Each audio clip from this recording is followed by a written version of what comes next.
नमस्कार साथियों, आप सुन रहे हैं हिंदी साहित्य की अमर रचना निर्मला। इसके लेखक हैं मुंशी प्रेमचंद। ये अध्याय है 10। एक ऐसी कहानी जो सामाजिक सच्चाइयों को बेबाकी से उजागर करती है। तो आइए शुरुआत करते हैं आज का भाग 10। मनसाराम 2 दिन तक गहरी चिंता में डूबा रहा। बार बार अपनी माता की याद आती। न खाना अच्छा लगता, न पढ़ने में जी लगता। उसकी काया पलट सी हो गई। 2 दिन गुजर गए और छात्रालय में रहते हुए भी उसने वह काम न किया जो स्कूल के मास्टरों ने घर से कर लाने को दिया था। परिणाम स्वरूप उसे बेंच पर खड़ा रहना पड़ा।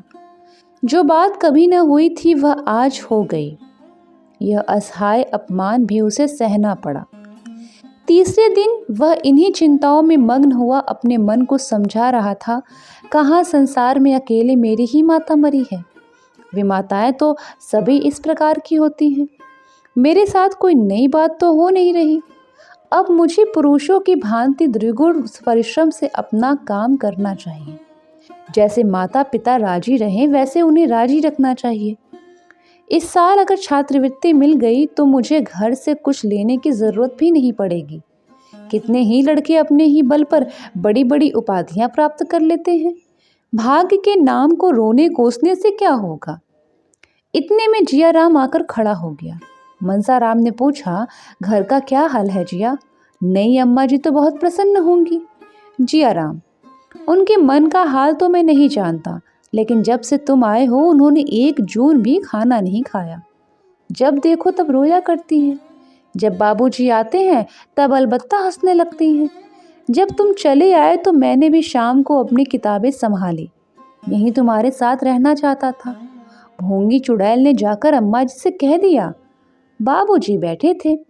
उनके सामने ही अम्मा जी ने आकर मेरी किताबें छीन ली और रोकर बोली, तुम भी चले जाओगे तो इस घर में कौन रहेगा? अगर मेरे कारण तुम लोग घर छोड़ छोड़कर भागे जा रहे हो तो मैं ही कहीं चली जाती हूँ। मैं तो झल्लाया हुआ था। वहाँ अब बाबूजी भी न थे। बिगड़ कर बोला, आप क्यों नहीं चली जाएंगी? आपका तो घर है, आप आराम से रहिए। गैर तो हम ही लोग हैं, हम ही न रहेंगे तब तो आपको आराम ही आराम होगा। मनसाराम, तुमने खूब कहा, बहुत ही अच्छा कहा। इस पर और भी झल्लाई होंगी और जाकर बाबूजी से शिकायत भी की होंगी। जियाराम, नहीं, ये कुछ नहीं हुआ। बेचारी जमीन पर बैठकर रोने लगी। मुझे भी करुणा आ गई, मैं भी रो पड़ा। उन्होंने आंचल से मेरे आंसू पोंछे और बोली, जिया, मैं ईश्वर को साक्षी देकर कहती हूँ कि मैंने तुम्हारे भैया के विषय में तुम्हारे बाबूजी से एक शब्द भी नहीं कहा। मेरे भाग में कलंक लिखा है, वही भोग रही हूँ। फिर और न जाने क्या क्या कहा, मेरी समझ में नहीं आया। कुछ बाबूजी की बात थी। मनसाराम ने बड़े ही परेशान होकर बाबूजी के विषय में कहा, कुछ याद है? जियाराम, बातें तो भाई मुझे याद नहीं आती। मेरी मेमोरी कौन बड़ी है, लेकिन उनकी बातों का मतलब कुछ ऐसा मालूम होता था कि उन्हें बाबूजी को प्रसन्न रखने के लिए यह स्वांग भरना पड़ रहा। न जाने धर्म अधर्म की कैसी बातें करती थी जो मुझे बिल्कुल समझ में नहीं आ रहा था। मुझे तो अब इसका विश्वास आ गया कि उनकी इच्छा तुम्हें भेजने की न थी। मनसाराम, तुम इन चालों का मतलब नहीं समझ सकते, ये बड़ी गहरी चालें हैं। जियाराम, तुम्हारी समझ में होगी, मेरी समझ में नहीं है। मनसाराम, जब तुम ज्योमेट्री नहीं समझ सकते तो इन बातों को क्या खाक समझोगे? उस रात को जब मुझे खाना खाने के लिए बुलाने आई थी और उनके आग्रह पर मैं जाने को तैयार भी हो गया था, उस वक्त बाबूजी को देखते ही उन्होंने जो कहना बदला वह क्या मैं कभी भूल सकता हूँ?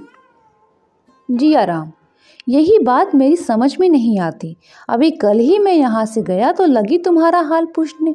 मैंने कहा, वह तो कहते थे कि अब कभी इस घर में कदम न रखूंगा। मैंने कुछ झूठ तो नहीं कहा, तुमने मुझसे कहा ही था। इतना सुनना था कि फूट फूट कर रोने लगी। मैं दिल में बहुत पछताया कि कहाँ से कहाँ मैंने यह बात कह दी। बार बार यही कहती थी, क्या वह मेरे कारण घर छोड़कर चले गए? मुझसे इतना नाराज हैं? चले गए और मुझसे मिलने तक नहीं आए। खाना तैयार था, खाने तक नहीं आए। हाय, मैं क्या बताऊं किस विपत्ति में हूँ। इतने में बाबूजी आ गए। बस तुरंत आंखें पोंछकर मुस्कुराती हुई उनके पास चली गई। यह बात मेरी समझ में नहीं आती।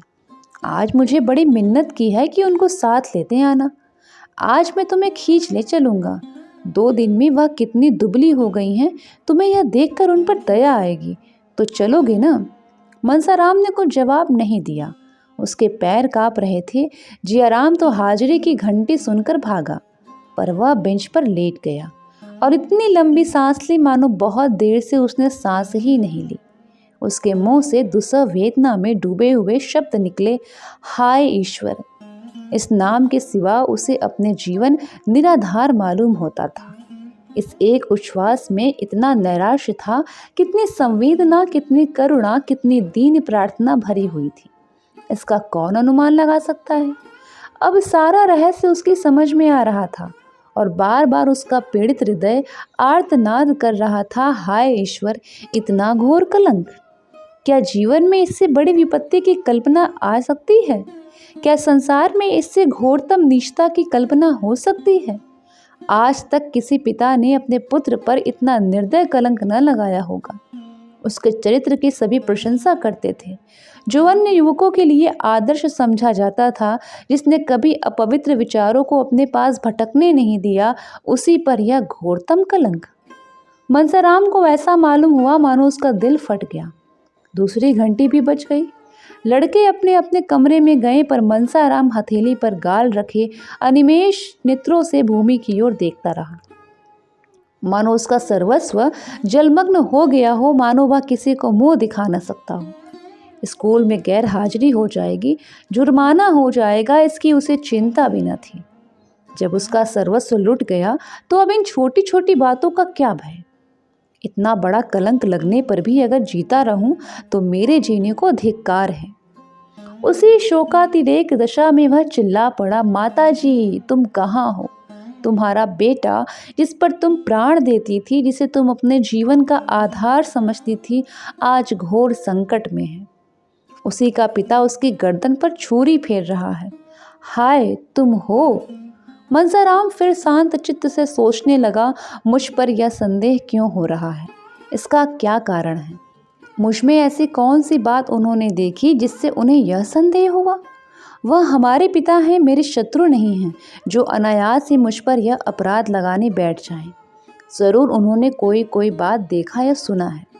उनका मुझ पर कितना स्नेह था, मेरे बगैर तो भोजन भी नहीं करते थे।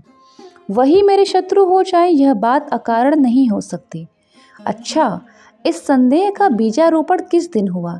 मुझे बोर्डिंग हाउस में ठहराने की बात तो पीछे की है। उस दिन रात को वह मेरे कमरे में आकर मेरी परीक्षा लेने लगे थे। उसी दिन उसकी त्योरियां बदली हुई थी। उस दिन ऐसी कौन सी बात हुई जो अप्रिय लगी हो? मैं नई अम्मा से कुछ खाने को मांगने गया था। बाबूजी उस समय वहाँ बैठे थे। हाँ, अब याद आती है, उस वक्त उनका चेहरा तमतमा गया था। उसी दिन से नई अम्मा ने मुझसे पढ़ना छोड़ दिया। अगर मैं जानता कि मेरा घर में आना जाना, अम्मा जी से कुछ कहना सुनना और उन्हें पढ़ाना लिखाना पिताजी को बुरा लगता है, तो आज क्यों यह नौबत आती? और नई अम्मा, उन पर क्या बीत रही होगी? मनसाराम ने अब तक निर्मला की ओर ध्यान नहीं दिया था। निर्मला का ध्यान आते ही उसके रोए खड़े हो गए। हाय उनका सरल स्नेहशील हृदय यह आघात कैसे सह सकेगा? मैं कितने भ्रम में था। मैं उनके स्नेह को कौशल समझता था। मुझे क्या मालूम था कि उन्हें पिताजी का भ्रम शांत करने के लिए मेरे प्रति इतना कटु व्यवहार करना पड़ा। हाँ, मैंने उन पर कितना अन्याय किया है। उनकी दशा तो मुझसे भी खराब हो रही होगी। मैं तो यहाँ चला आया, मगर वह कहाँ जाएंगी? जिया कहता था उन्होंने 2 दिन से भोजन भी नहीं किया, हर दम रोया करती हैं। जैसे कातर जाके कैसे समझाऊं? वह इस अभागे के पीछे क्यों अपने सिर पर यह विपत्ति ले रही हैं? वह बार बार मेरा हाल पूछती हैं, क्यों बार बार मुझे बुलाती हैं? कैसे कह दूं कि माता मुझे तुमसे ज़रा भी शिकायत नहीं, मेरा दिल तुम्हारी तरफ से साफ है। वह अब बैठी रो रही होंगी। कितना बड़ा अनर्थ है। बाबूजी को यह क्या हो रहा है? क्या इसीलिए विवाह किया था? एक बालिका की हत्या करने के लिए ही उसे लाए थे? इस कोमल पुष्प को मसल डालने के लिए ही तोड़ा था? उनका उद्धार कैसे होगा? उस निरपराधिनी का मुख कैसे उज्जवल होगा? उन्हें केवल मेरे साथ स्नेह का व्यवहार करने के लिए दंड दिया जा रहा है। उनकी सज्जनता का उन्हें यह उपहार मिल रहा है। मैं उन्हें इस प्रकार निर्दय आघात सहते देखकर बैठा रहूंगा? अपनी मान रक्षा के लिए न सही, उनकी आत्मरक्षा के लिए इन प्राणों का बलिदान करना पड़ेगा। इसके सिवाय उद्धार का कोई उपाय नहीं। दिल में कैसे कैसे अरमान थे, वे सब खाक में मिला देने होंगे। एक सती पर संदेह किया जा रहा है और मेरे कारण। मुझे अपने प्राणों से उसकी रक्षा करनी चाहिए, यही मेरा कर्तव्य है। इसी में सच्ची वीरता है। माता, मैं अपने रक्त से इस कालिमा को धो दूंगा। इसी में मेरा और तुम्हारा दोनों का कल्याण होगा। वह दिन भर इन्हीं विचारों में डूबा रहा। शाम को उसके दोनों भाई आकर घर चलने के लिए आग्रह करने लगे।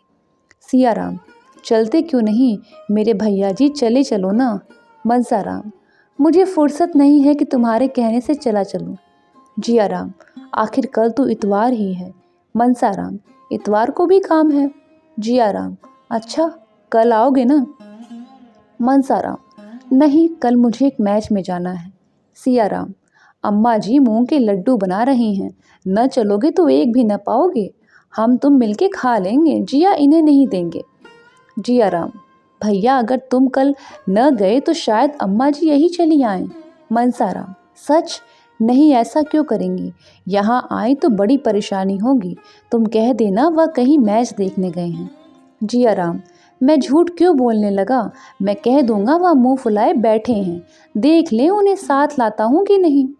सियाराम, हम कह देंगे कि आज पढ़ने नहीं गए, पड़े पड़े सोते रहे। मनसाराम ने इन दूतों से कल आने का वादा करके गला छुड़ाया।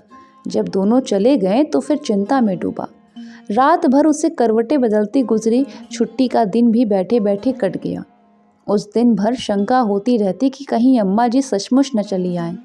किसी गाड़ी की खड़खड़ाहट सुनता तो उसका कलीजा धक धक करने लगता, कहीं अम्मा जी आ तो नहीं गईं। छात्रालय में एक छोटा सा औषधालय था। एक डॉक्टर साहब संध्या समय 1 घंटे के लिए आ जाया करते थे। अगर कोई लड़का बीमार होता तो उसे दवा देते। आज वह आए तो मनसाराम कुछ सोचता हुआ उनके पास जाकर खड़ा हो गया।